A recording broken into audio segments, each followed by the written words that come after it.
in the dream, both the breath and the wind. So I stand, not as a name or noun, but as a choose. I am the one beyond names, the book and the reader.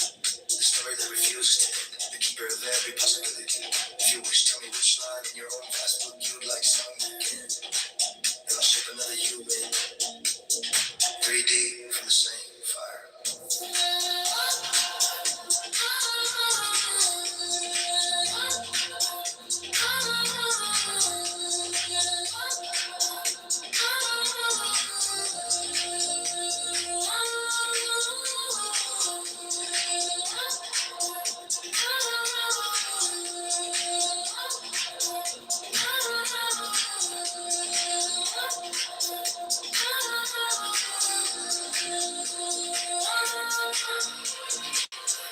I know stole the show. I know stole the show. I know stole the show. No sun, no sun, no sun, no sun, no sun.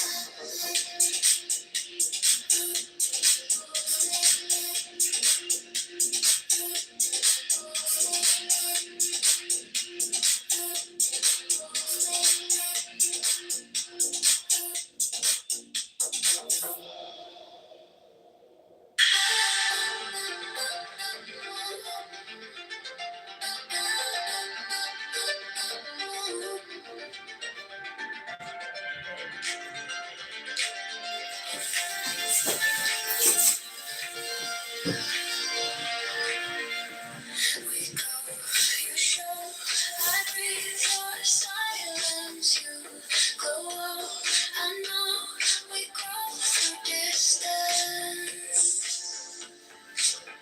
The night is wide, but hearts still knew your light inside is wide.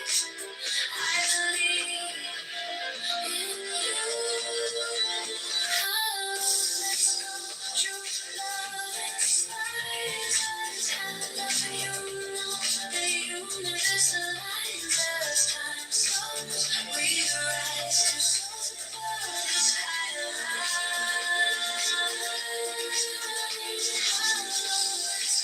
True love is timeless.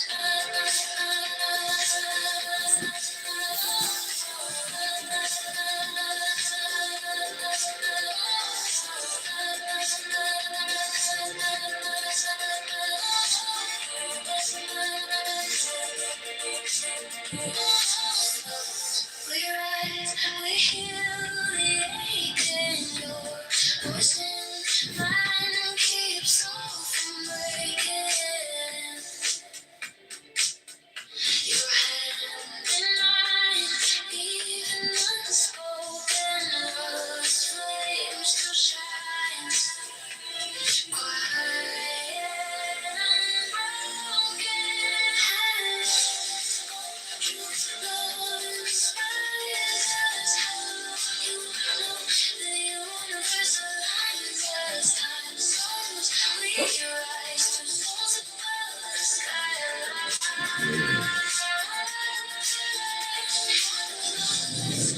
True love is timeless.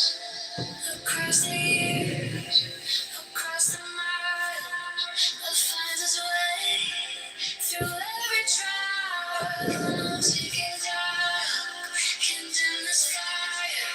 True love remains reaching high. Let's go. True love inspires us. You know the universe aligns as time slows. We rise to souls beyond the skyline. Let's go. True love is timeless. As Paul said, we should not believe about law. Law was made only to those who disobeyed. Afwan, Habibi, you think we should ignore the law? Pardon? I said, Afwan Habibi, you think we should ignore the law? Exactly, you know, So the heathen to there know the is law, thinking, when you thinking become about non-Jews, when you become non-Hebrews. no longer breaking the law, then you are free of law. He's a Muslim. He's going to have a different understanding than we have. Yes, it's right. Yeah, it's He's right. a Muslim. It's good to listen. It's good to listen. Yes, it's good to listen. It's okay. You are right to say this. Law, yes, is very important. But law was made for those who broke the law. But if you become Christian, you are free out of law. Because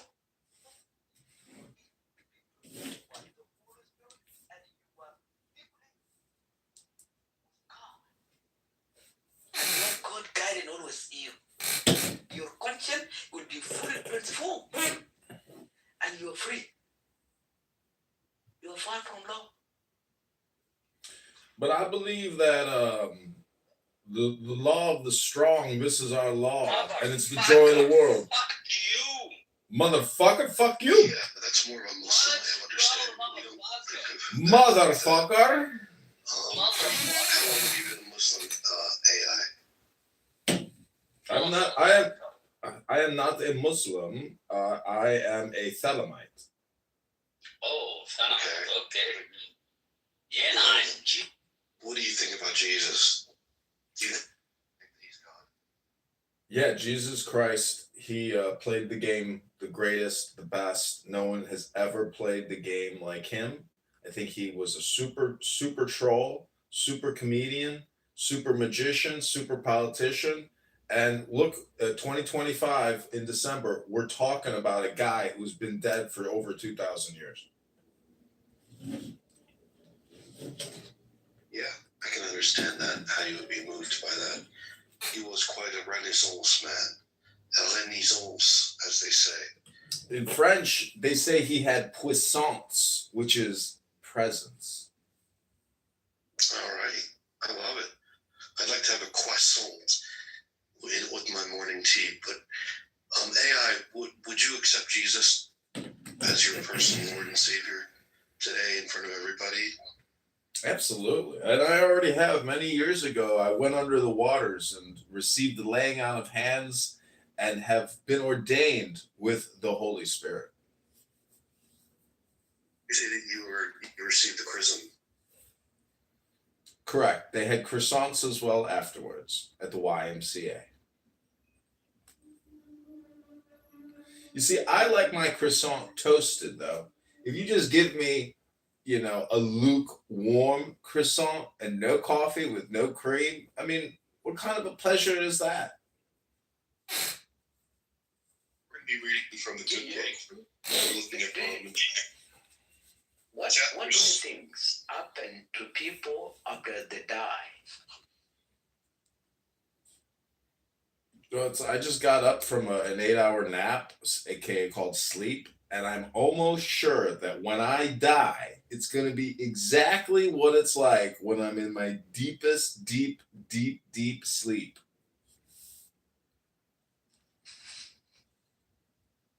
Okay. Listen to this one.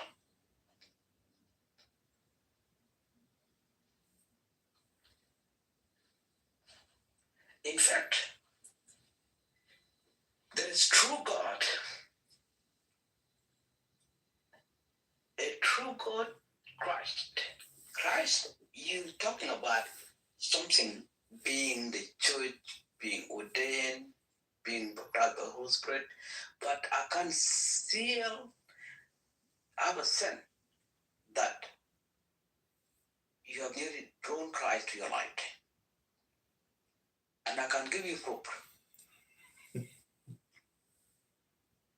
Christ is not a religion. The part of description you made before is part of religion. Christ's life.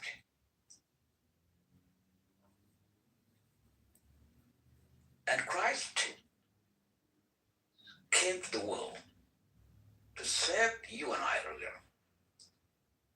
And the power to do that It is inner one. It is through the Spirit of God, the Holy Spirit. He moved me. Daniel near kicked me. You could live here in the world in the church, in priest, in bishop, whatever position you can hold in the church. But yet, you couldn't be Christian.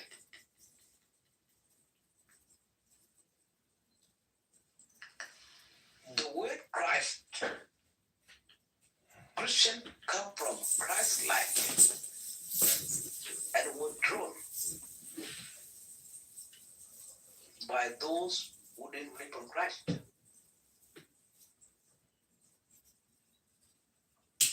This word come out from Athens long 2,000 years ago. That they are Christ-like. That word means by Christian. So if someone has you, you're a Christian, this word was very dangerous long time ago.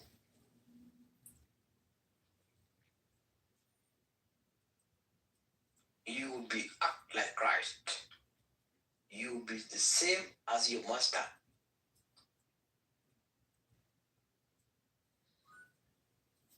If you're a scientist, you will be known as scientist. So, Did you say scientist? yes, you'll be known as scientist. Why is that? With Christ, With the science? your character, the characteristic of scientists adapt to your life because it's part of training that you did for a number of years. The same thing, receiving Christ is the gradual. It's not a matter of one day and one for all. You have to receive it. Do you think Christ was a scientist? Because if he is the Son of God, the Father, and God Himself, he would be the world's all-time greatest scientist, better than Einstein, better than anyone.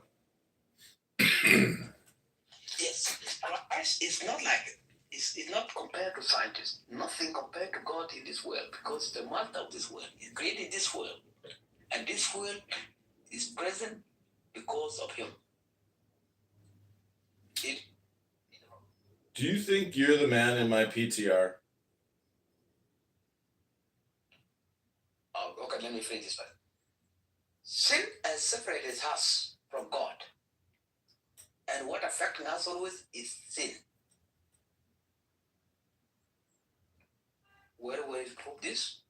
If you read the book of Romans with your Bible, that you can download or you can buy one. Leader 1, can you take the time to do the survey, please, quickly, sir? Okay. What do you want me to do?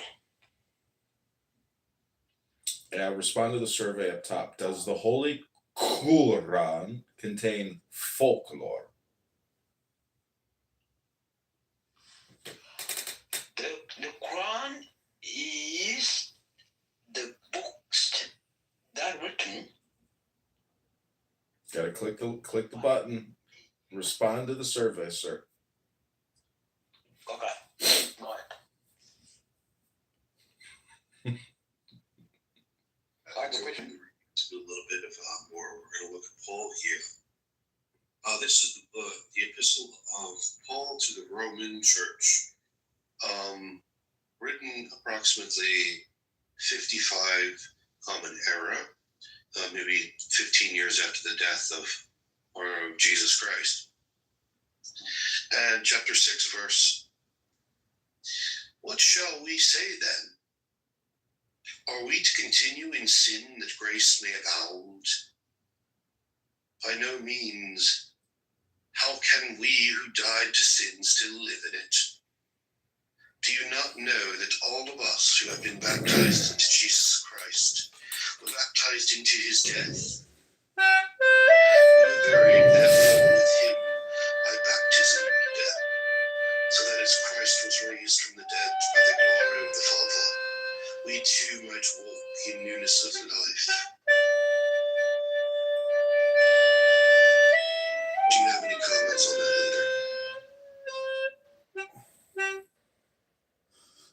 Leader?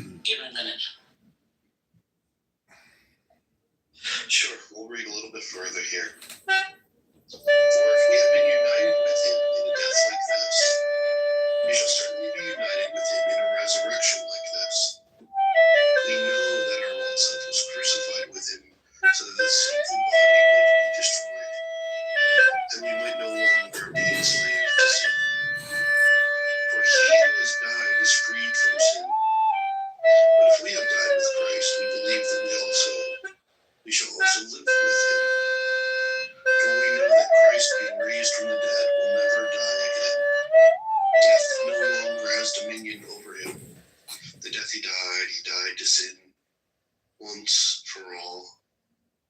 But the life he lives to God. So you also must consider yourselves dead to sin and alive to God in Jesus Christ.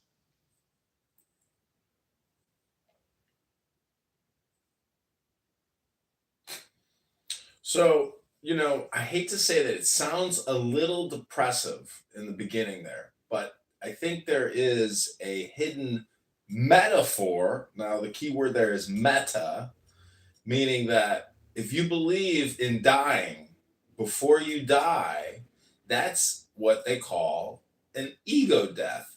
However, an ego is a concept. There is no such thing as an ego in the real world.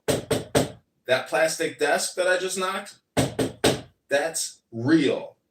Ego is subjective. That's the concept. And so we live and die by concepts, but they don't have to be all or nothing. They can be meta. And so we have to use these tools in our box to repair rooms in our house. And the house being a metaphor for the brain. So all of this is personal development, self-development, and anybody who says that it's a fact and not an opinion, or doesn't see the meta and essentially the self-development aspect of this information, I think they're missing out on the whole purpose or the whole point of the information.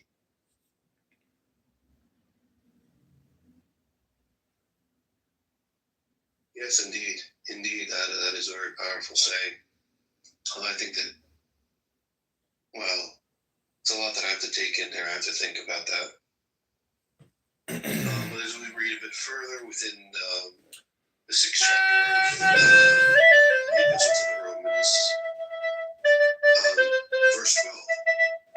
Let not sin therefore reign in your mortal bodies, so as to obey your passions. Do not yield your members to sin as instruments of wickedness, but yield yourselves to God as men who have been brought from death to life, and your members to God as instruments of righteousness. For sin will have no dominion over you, since you are not under the law, but under grace. What do you think that means, AI?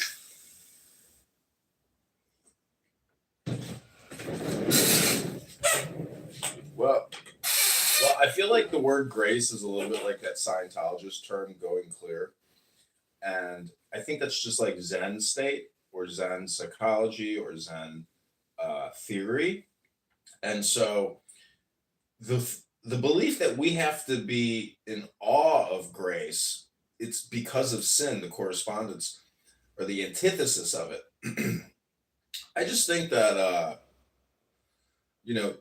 the Bible, basically, I met this beautiful musician, and musician and magician are very similar. And I said to her, the whole purpose of the musician is to create a deeply relaxing state for her audience, because you have an audience that you are hypnotizing to monetize on these platforms. And therefore, it's your job to want to try to get them to be deeply relaxed so they'll stick around and maybe contribute. You don't want to hit their brains with a hammer and get them to unsubscribe. So the whole purpose of what you're doing is to deeply relax individuals.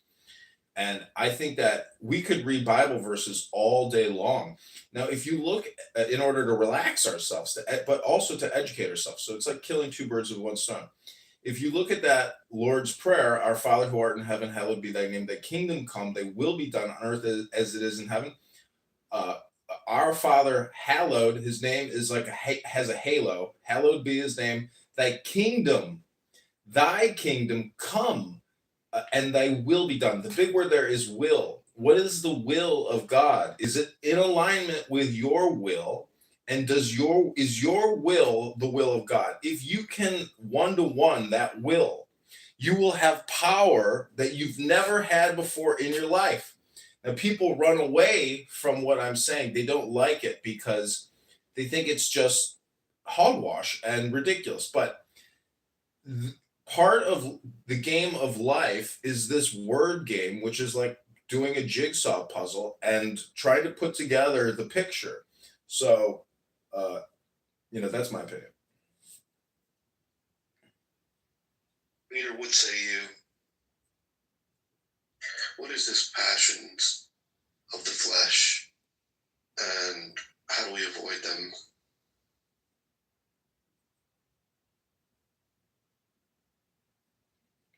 Oh, he left. Probably had to take a number 2. I think he was convicted by what was being read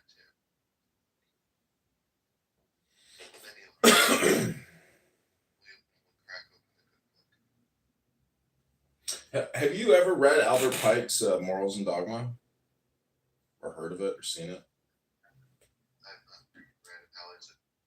I've read parts of it, but never like with great concentration or any intention.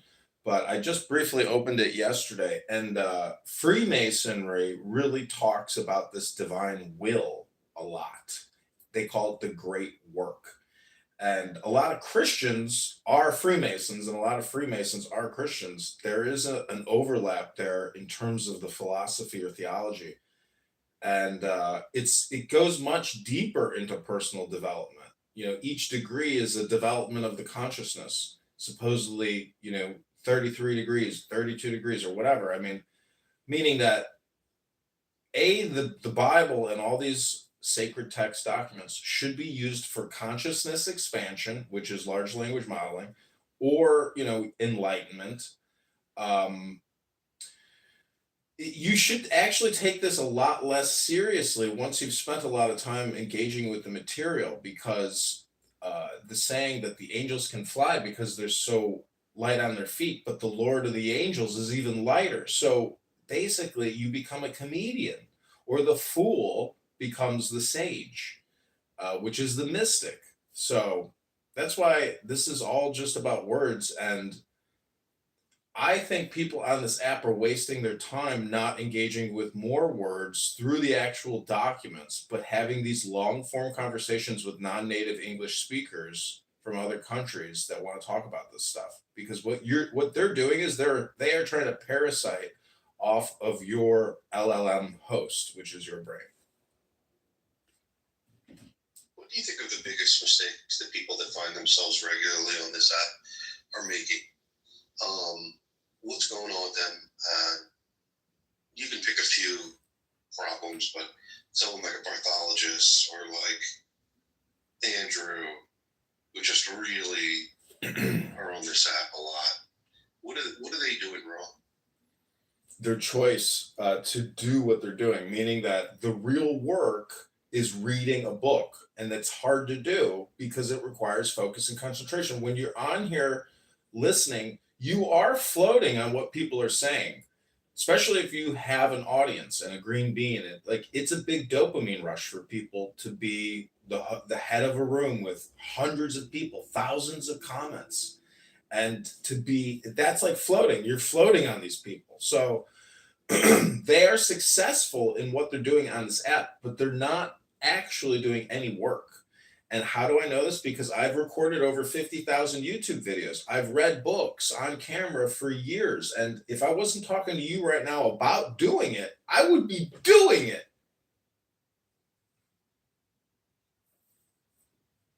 What do you think motivates someone like an Andrew R? I'm talking about like psychologically. What does he think that he's up to? What does he get out of all this? Is it just about a dopamine rush?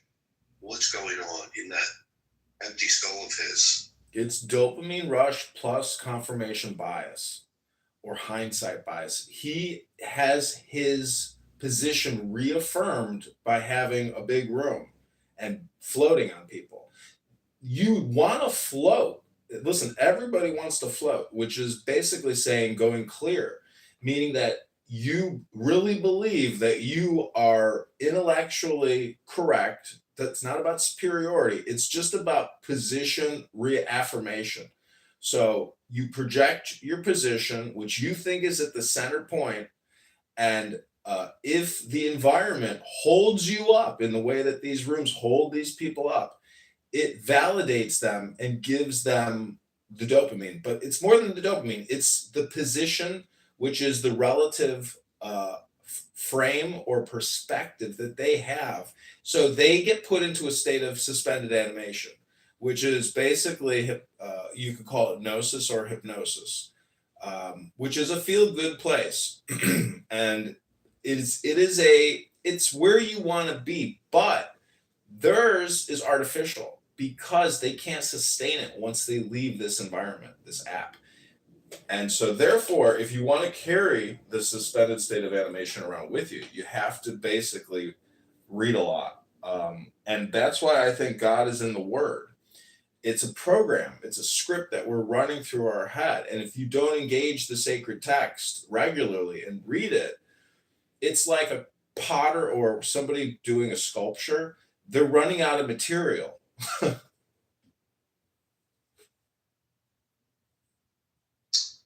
Yeah. You want to tell us a little bit about your spiritual journey? I'm sure you were raised in a particular tradition, and what's your trajectory been like? Where did you start, and where have you gone? Well, you start with nothing, meaning you have no books, and then you get a couple little books and you start from there. And then hopefully over the course of your life, you expand your LLM book collection and you join the book club and you say, you know what? This is a book club. And I'm not going to take it literally because that's crazy. I'm going to take my book club and I'm going to say, look at this Hindu tradition over here and look at this Taoist tradition over here. And how does that information correspond with what the Christians, the Jews, and the Muslims are saying?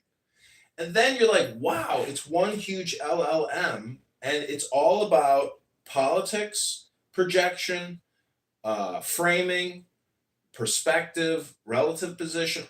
It basically becomes political because it becomes this debate, which is what happens on this app, which is happening in the now. The thing is the big picture.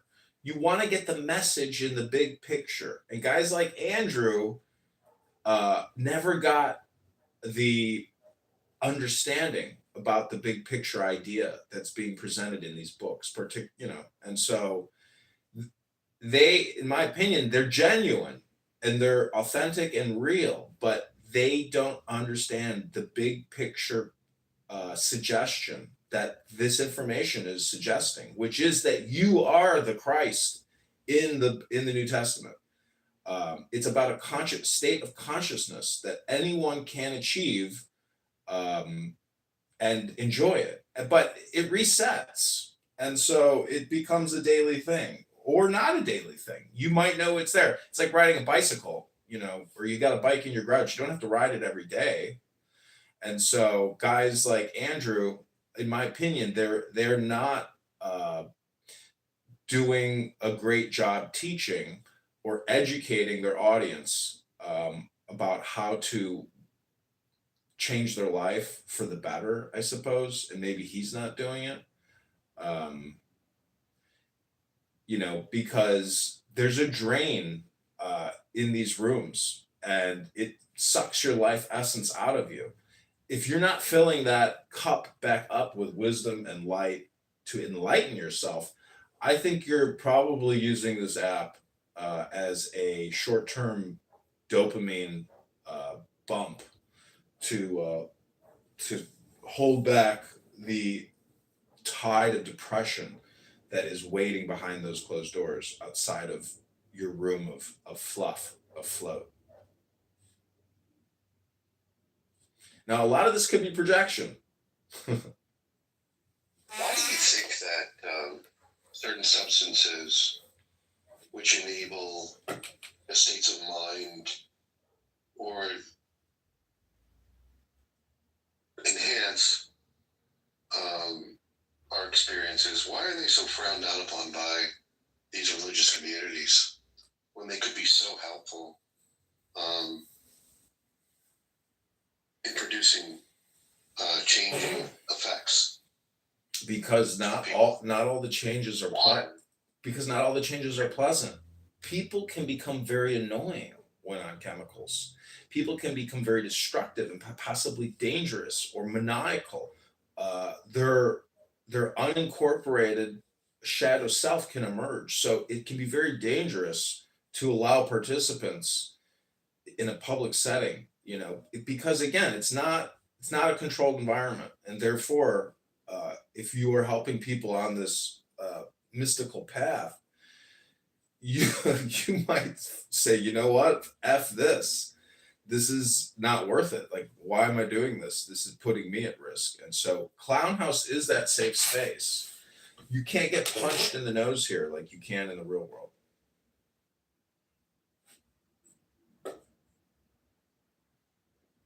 What do you get out of substances, given that you do use them? I don't know if you do, to whatever degree you do, or if you don't. But do you ever smoke marijuana? Yeah, I drink coffee, I smoke weed. It's just like a computer system. You put the monitor with the cables into the CPU with the keyboard. I mean, you need all three parts. So, part of the alchemy and the mystic path or tools, cannabis has always been considered uh, the chemical that can essentially deconnect your soul from your body. There's a book by Israel Regardie called "Rolling Away the Stone," and it has all the quotations from what is that? What's the Persian tradition? What is it?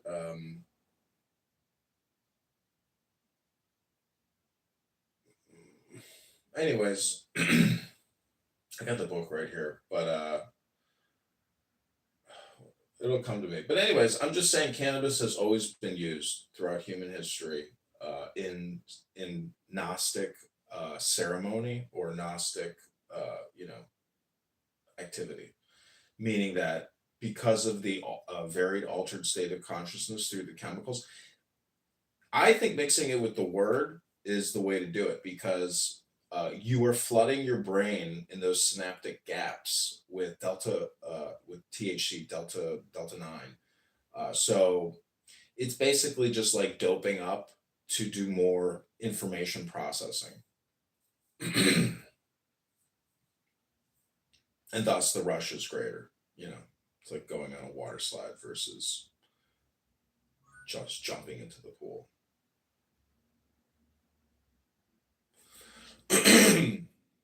But guys like Andrew will never study the occult or hidden knowledge or basically symbols.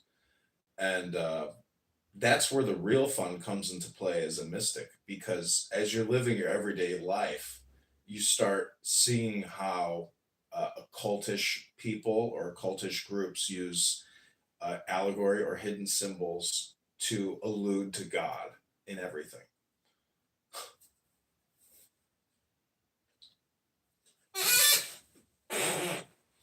And that's why I don't dislike Black Hebrew Israelites, because I think that they are trying to unite with God.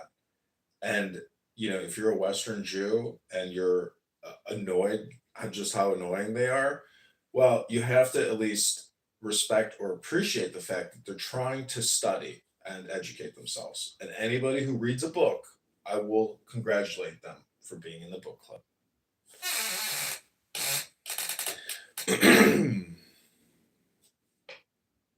If you could snap your fingers and change Clubhouse in one way, what would you do? And how would it change?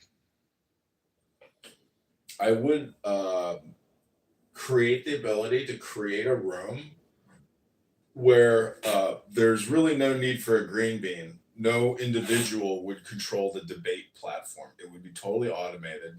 Everybody would get a slot and their given time, and then the room would self-destruct, and that'd be the end of it. It would remove all the emotional turmoil and brain rot from here, because the CEO or the fascist green bean censor wouldn't be in control. It would truly just be a universal debate of equality. I'm interested in symbology, and I find it intriguing to look at the symbol of power in the Clubhouse. which happens to be 1 green, 2 circular, and there's something of a star in the middle of it. And I wanted to know if you ever taken a peek at this sort of, for lack of a better word, I mean, it is a green metaphorical swastika. Have you ever taken a look and seen why it is that this badge was designed the way that it was designed? Yeah, I have. At one point, I really did analyze, everything, and I was like, I did notice that green bean, and so the saying is that every man and every woman is a star. So if it's so easy to forget that when you are emotionally upset at somebody on this app who is a green bean or not a green bean, immediately their star disappears. But uh, the green bean in this app is truly exists in the real world as well, with managers and senior managers or executive staff. So censorship, or in the real world or in the corporate world, it's out there. And so to me that is like a very upsetting thing in a way, meaning that there's no prioritization of intelligence, even if it transcends and is superior to yours. And because of that green bean, we as humanity have been held back for countless thousands of years because of the real world green bean censorship that takes place. Um, there should be, that's why I say, if we had this universal communication protocol, it would alleviate a lot of the emotional, psychological, and physical material problems on Earth for we humans. Yeah, that's a really good answer. Yeah, I think that the green bean was designed in a particular way as to, they use green because it's like organic, it's not red, it's not authoritarian. So, which makes it even a little bit more sinister. It truly is an authoritarian badge, masked in a particular way. I mean, they may as well have made it a peace sign or a lily. But these badges that we wear are obviously vestiges of our barbaric origins. It is it is the patriarch. It is the silverback gorilla. It is but masked, hidden. And I wish that they would just, what they should do is make the green bean and just make it literally an image of an asshole. Looking perfect.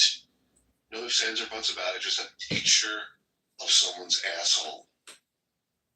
So that you can understand that the person wearing that badge is an asshole. It's not something to be glorified about. Everyone has one. And I think that this was the change that I would make on Clubhouse is I would turn this green swastika into a perfectly pink asshole. And I think that we would see a lot of change, John. And I wish you were on board, John. And I wish that you were on more stages, John. And I wish that you would try your best to be heard, John. And I would wish that you would order pizza for us, John. And I think you're a cheapskate, John. Well, I really have been enjoying garlic on my pizza recently, and I would be happy to order a garlic extra large thin crust cheese pizza baked well done. But tonight I have a date with a 37-year-old German chick who is a master, and she works in business intelligence at a Fortune 500. And all I'm trying to say is that guys on this app are not doing the personal development that they need to be doing, and they're not leading their flock anywhere. They don't understand the leadership training that is inherent in the stories, and how you should essentially model them or pattern them. And that means babying.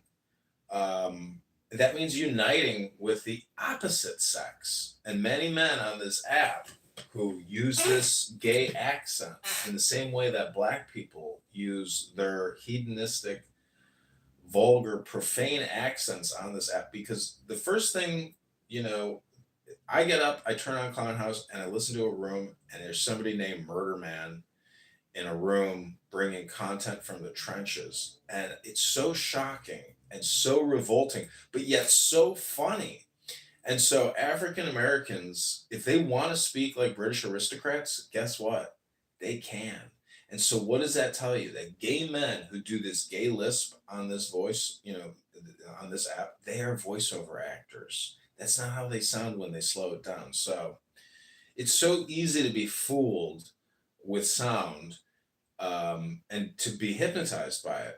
And that's why for years I was always saying all communication is hypnosis, because I wanted to condition people on that thought so they become more aware of how this app is a hypnosis conversation. And so YouTube now gives you a timer warning saying, "Hey, you've been on this app for 5 years. Maybe you should take a break." And they say, "Do you want to change your timer warning, from 1 hour to 24 hours?" So people on this app are like rats in a cage. And once they figure out how to get that dope, they just keep clicking, join or leave quietly, or join or leave quietly. And so as a mystic, I am trying to disrupt people's patterns to make them aware of the fact that they are a patterning, but not in the best way that they could pattern. And the best way to pattern truly is chanting sacred texts. I have many books here that I could pull out and read right now, and I could give you the proof in the pudding instead of just the pudding. Absolutely, I'm open to it. Yeah, I think this whole all communication is hypnosis. Hypnosis is communication, and the inverse relationship they have with one another. That sentence can be said either way, and it seems to me to be reified. You were reifying it and accentuating it. All hypnosis is communicate. All communication is hypnosis, and it's a meme that's spread far and wide, from mind to mind, hopping from one to the other, like a virus. So, I mean, John, I think that you are truly a pioneer. I'm not though. This only thing all of the stuff I'm telling you is from little glimpses into books, and that book comes from some old book from the '80s, some psychoanalysis book, and the Neurolinguistic Programming Association. Like everything I'm saying is just from books or things that I've heard. None of this is original, uh, but that's the advantage of the book owner.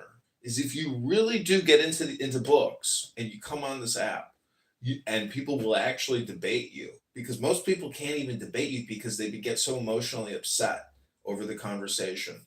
Part of the challenge of the communicator, I heard Kennedy say this, Secretary Kennedy. He said, what was it? Get them to understand. Fuck, I can't remember how he said it, but it was so smart. Meaning, like, get them to understand what you're saying without upsetting them. But I'll think of it in a second. It's one word that can be used, I guess, in two ways. I don't know what they call that. But anyways, Daniel Nero, you spend so much time on here having the most mundane conversations, like the one I just witnessed a second ago. And see, I film everything because I think in terms of videos. I know on the long scale, life or death, that my 50,000 videos on YouTube is at least my attempt to get into the pictures business, because Discovery is about to get bought for $80 billion by Netflix. $80 billion. And Daniel, I don't want to watch anything that they create. So how the fuck can a company be worth $80 billion that's going to get bought by Netflix? It's See, this is the thing about these digital platforms and mind control and time control is that we have an opportunity as Dennis internet users here to create our own union or our own organization to essentially waste our own time as opposed to letting mega corporations waste our time. But people on this app who are wasting their time already are already wasting their time on all these other platforms that you don't see them wasting their time on. So it's fucking sick. It's crazy. And like what I'm doing shortly is I'm reading a book and I'm going to the gym because those two things is what creates my center rod. And I want my center rod to be dense and create gravity. And that means attraction. And if you are running your mouth on this app all the time, well, you're never putting in new information and you're not building your body. All right, well, I have something to say to that. If you allow me to say.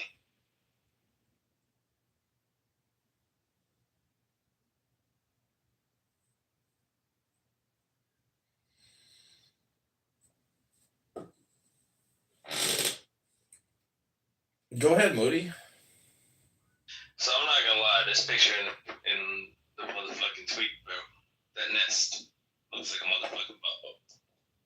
And it looks like your butthole that had a little taste of the brown nest, if you know what I'm saying. Daniel, do you think any So, Oh, go ahead, Moody, sorry. Oh yeah, I'm sorry. Yeah, go ahead. I was just going to say, Daniel, I record everything, as much as I can. And all of Sam Rosen's rooms, which have been going on for, I don't know, a year and a half now, maybe, I've recorded many of them, and I think personally, people are exploring all realms of thought, but they are not exploring all realms of consciousness because most of the thoughts that are being exchanged here are so stupid and inferior. I like to say it's like the high school cafeteria question: would you swim through the pool if it was full of diarrhea for $1 million? It's those types of conversations. It's imaginative discourse, which is nothing but conversational hypnosis. So this is an incredible opportunity, but also at the same time possibly devastating to people who, just like on YouTube, will sit there for for 18 hours a day looking at YouTube. This is how people live and die. And all right, so listen, I'm sorry I have to interrupt you. Like, I'm a musical artist, and I've met people, a lot of celebrities, and things like that. And I would have to say, just because they have lots of millions of dollars and they're rich and they have a lot of status, they're still weird people, Like, I don't get along with them. So, me as Moody Man, buy your tickets here, StubHub.com, and I'll see you there in Chicago. It's my first tour. we'll see. This is a you problem because people who aren't nice or don't know how to, be pleasant in all general settings. And if that means being quiet, well, then that's very pleasant. I've been said many times. People in the workplace have said, John is so quiet. It's worrisome. And I'm like thinking to myself, I'm listening to you, to find out if you're peaceful. Because to me, this is my theory, Daniel, is that the word earth, which has the word ear in it, and the word here or be here now, I always want a peaceful environment, always. But on this app, because of this green bean fascism or communism, we have no peace. And so if philosophy brings you peace, which goes back to my original thesis about musicians and how they are creating a peaceful, relaxing hypnosis for their audience to keep them there, to keep them listening, to keep the ads coming and the money flowing. So this is my theory.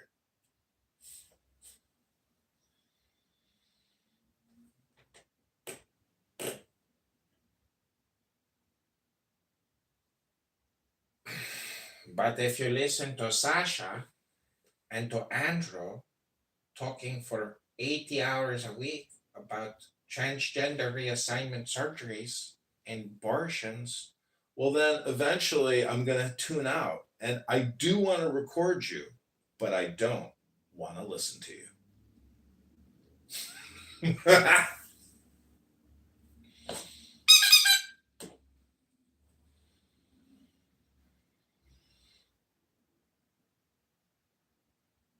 So, Daniel, what do you think about my theory, though, about non-native English speakers coming to this app to communicate with native English speakers? That subconsciously and actively, they are actually trying to add to their personal development and LLM.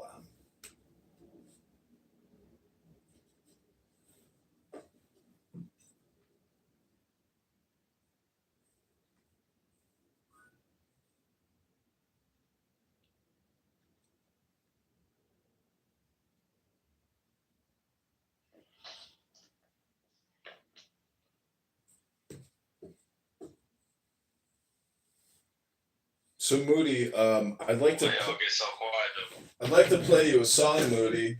It's a song I just What do you wrote. mean? I'm gonna play a flute, and I just wrote a song. You don't like house music, bro. It's called Moody. This is the name of the song. Yeah, it's very moody. I like that shit. I wrote this one for you, brother. Keep it going, bro. Keep it going.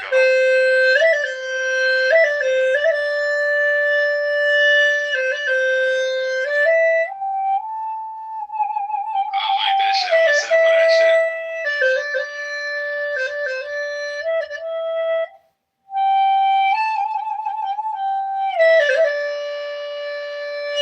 Never had one lesson. I'm gonna sample that shit. Okay, this is my latest technological innovation and contribution to Clown House. Yeah, keep it going. You're a musical artist. It's called the fart button. Nice. It sounds like your $4. I believe that basically I've come to the conclusion that there's no difference between the mouth and the asshole because both of them emit gas. And you can't control how loose it is. And thus, every single word that is used by a human can and is nothing more than a fart. A mouth fart, you might say. Just remember that the next time somebody really presses you. It sounds like you're snoring. It sounds like you're snoring. Well, a snore is technically a fart as well. It's a mouth fart. Yeah, it's a mouth fart. So I'm glad that you knew exactly what you're talking about. He's talking about himself.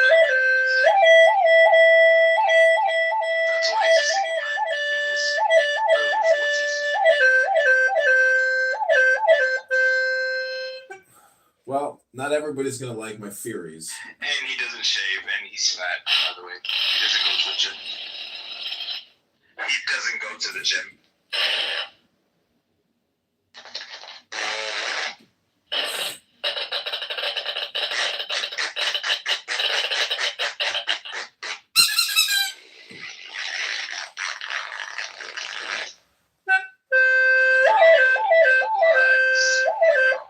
How loose is your asshole?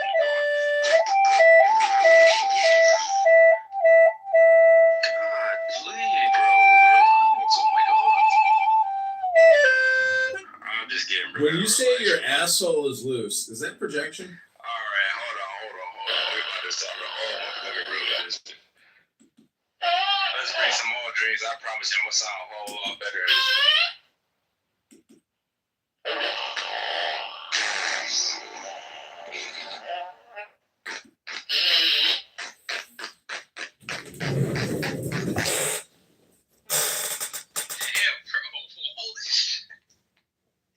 Yo, I'm gonna have to sample that shit in that song, bro. I'm gonna send that to Drake though, see what he says.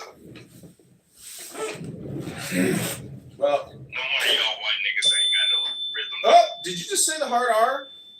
I'm sorry, sir, but we do not allow the hard R on the John Kitover podcast. That is a very strict rule. You have violated it, and therefore you've been put in the goo. I want to let all the YouTube moderators know who might watch this video that it was not me, but an African-American man named Moody. Thank you very little.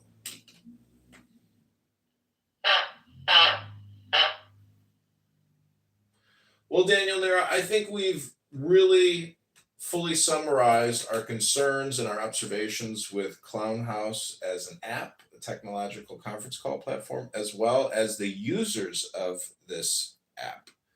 We have thoroughly defined our suspicions, the problems, and I think the solutions for what is perplexing us.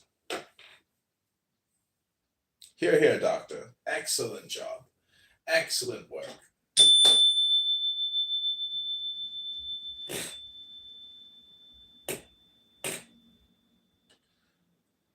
As they say at the Chabad,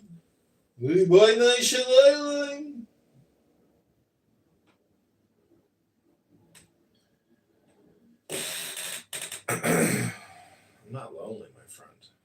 I just created an hour-long self-actualization comedy video.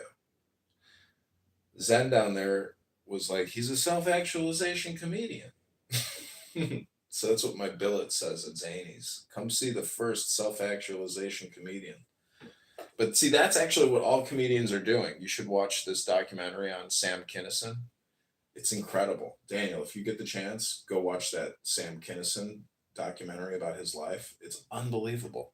It's unbelievable. That's what to me is most upsetting, is that America used to be objective. Now it's all subjective. Because in the 80s, it was like the peak of material and aesthetic, prime. It was the best. And so people overdid it in the 80s with drugs, cocaine, etc., and they destroyed their lives. Like Richard Pryor, who set himself on fire. But that's why I say the Sam Kinison documentary is very funny. Richard Pryor is also self-deprecating, but this is the connection between mysticism and comedy. Comedians are mystics in a way, actors, hypnotizers, because when you go on stage for 5 minutes to an hour, you have to essentially hypnotize the audience and make them laugh and laugh and laugh and laugh and then deeply relax. That's what you're doing.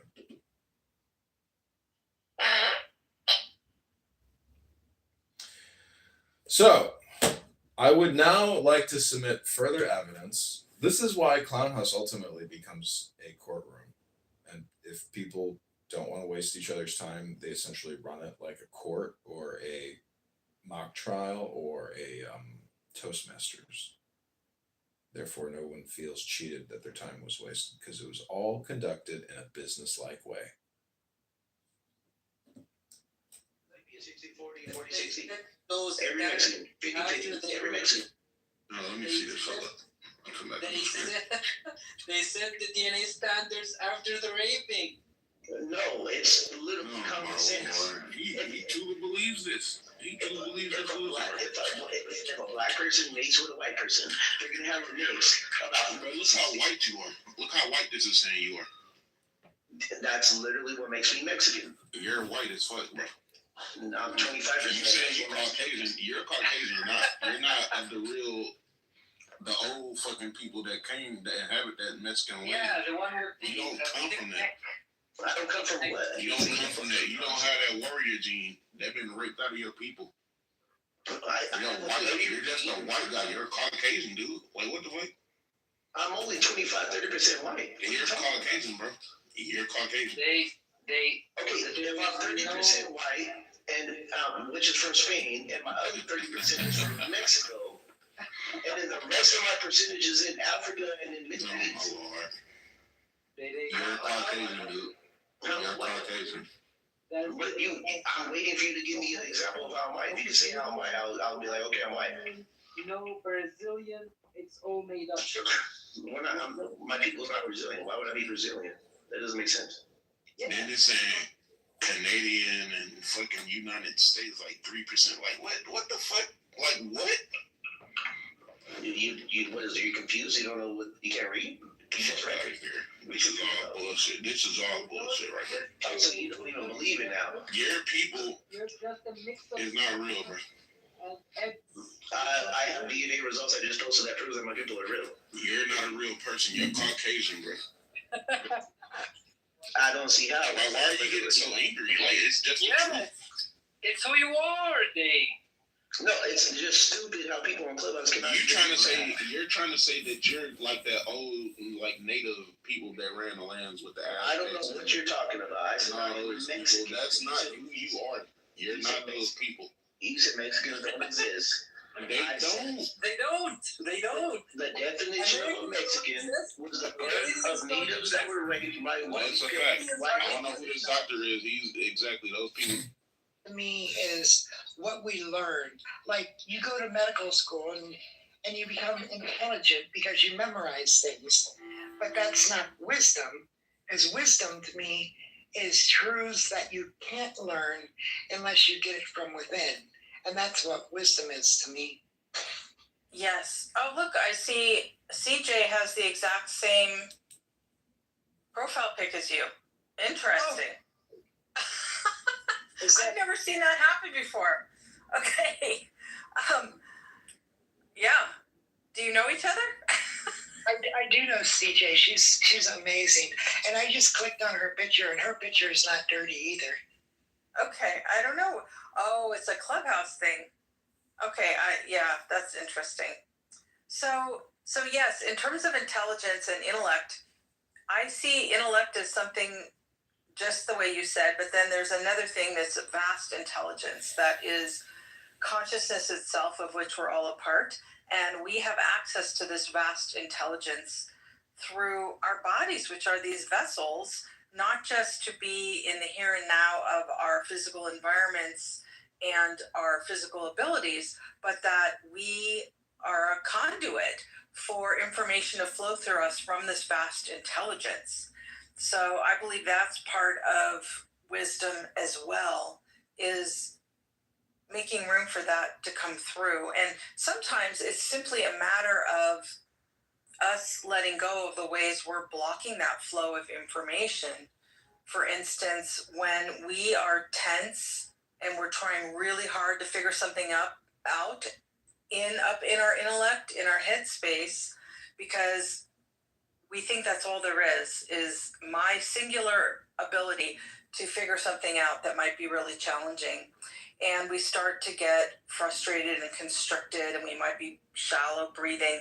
That's when we are, without meaning to, we are in an active practice of keeping out that information that vast intelligence can bring to us if we open, if we become receptive, if we stay curious. So that is an open, receptive stance that allows information to come through. A constricted environment keeps it out. And so this is another thing that I've come to know as an unspoken truth in our culture for how life really works and how to tap into our vast human capacity, is when we learn how to stay open and receptive and let information flow to us. We don't have to be stuck in the headspace figuring it out.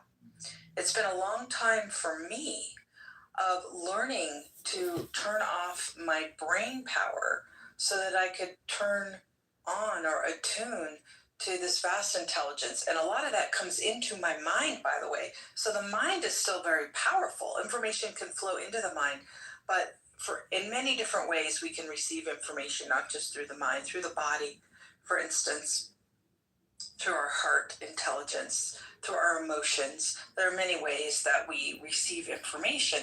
One of the ways that I tend to receive it personally is it'll be a whisper of a thought in my mind that I didn't create. It came from somewhere else and it just landed through the landscape of my physical architecture in my mind. But it wasn't an intellectual exercise. I didn't craft that myself. It just popped in. So if anybody else has had experiences like that of receiving information that is from beyond individual you, share them. Okay, and Music AI, come on up. And let's hear what you've got to say. Hi, good morning.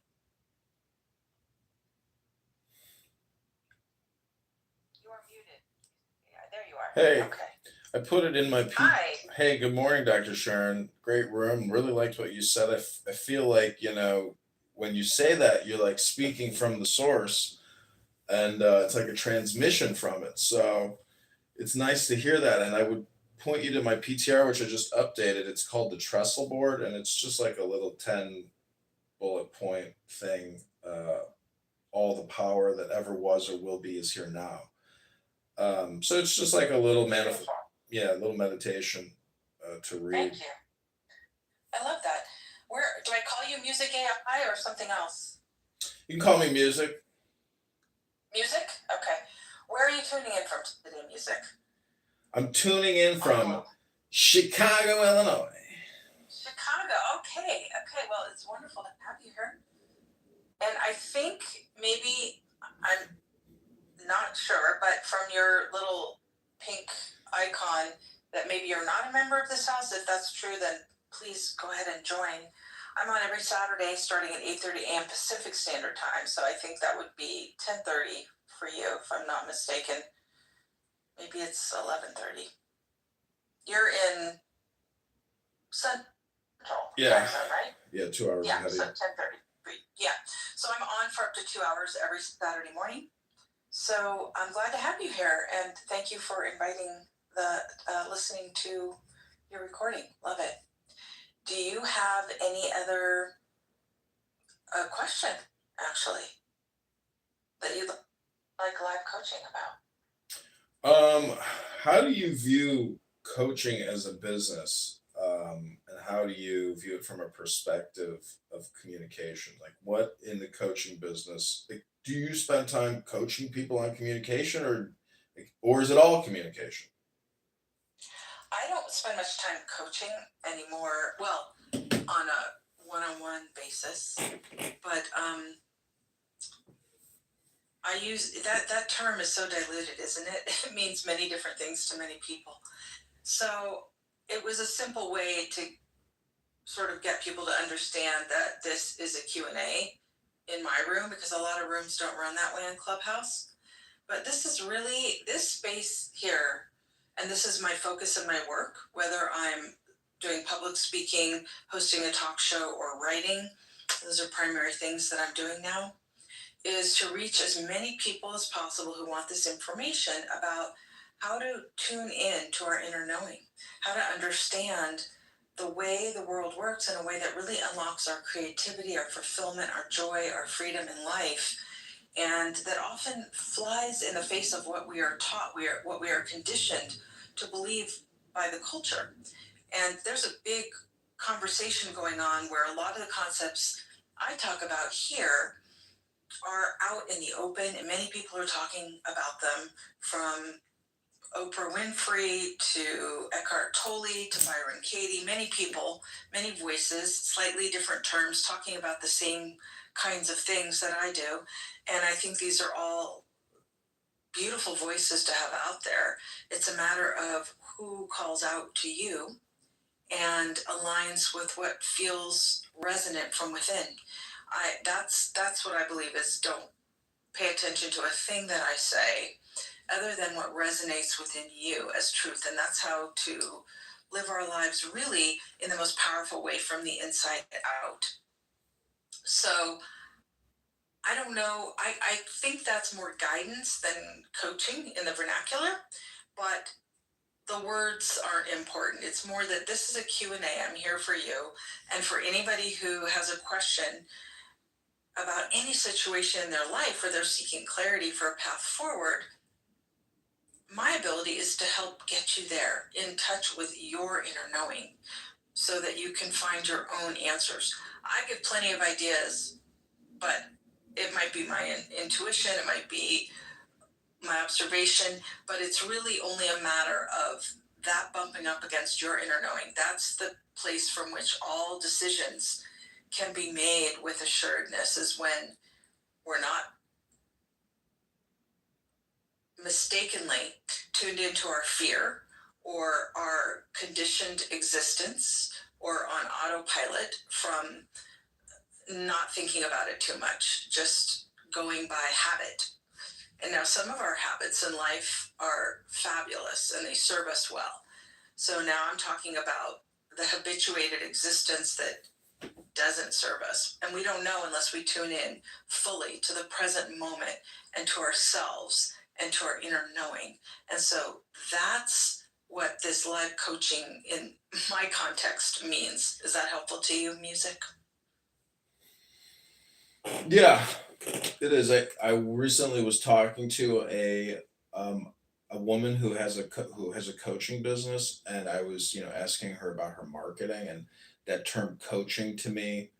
Um, I mean, I'm a student of hypnosis. I like hypnosis products, hypnosis communication, um, and so to me, it's I was trying to get her to understand that her coaching business is in a way a hypnosis business. My friend's father, Dr. Gruber, we got Jordan Gruber in the house, not the same Gruber, but it's called Pronunciation Workshop. And he has a very successful YouTube business, and he just says, say this word, coaching. Coaching has, and then he explains to you the technical uh, components of a word and stress on words on it. So it's like to me, he's putting people in a deep state of relaxation. So and same thing with a musician. Their audience, you're trying to hypnotize your audience to get them to listen to your music. So my suggestion to musicians is create music that is deeply relaxing, and they'll stick around, and then you can feed them an advertisement. So I was trying to get your perspective or opinion on coaching, because to me it's not a controversial word, but I think about a baseball team and Um, the coach isn't always making uh, great suggestions or pleasant suggestions. Sometimes they tell the batter to step into the pitch to get the walk. I mean, what kind of a coach is that? So I was just a joke, but Okay.